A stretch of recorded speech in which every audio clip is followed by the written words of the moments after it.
Dari tanah yang tak pernah menunduk, dari lembah yang dijaga para leluhur, Patuan Bosar Sinambela. Ia dilahirkan untuk menjadi penjaga. Kuryadak. Penjaga tanah para leluhur. Penjaga harapan rakyatnya.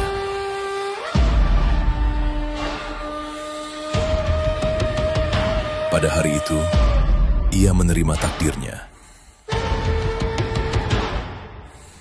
Menjadi Raja Imam. Menjadi Raja Pangalualuon. Raja yang menolong. Raja yang melindungi. Raja yang membela.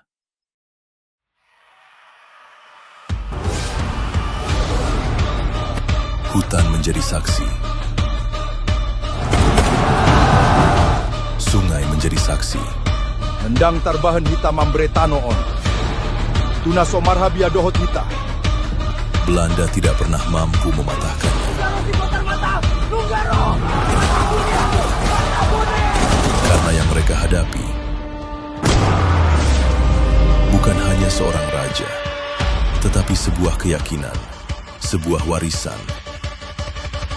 Dan selama ia berdiri, tanah Batak tidak pernah benar-benar jatuh.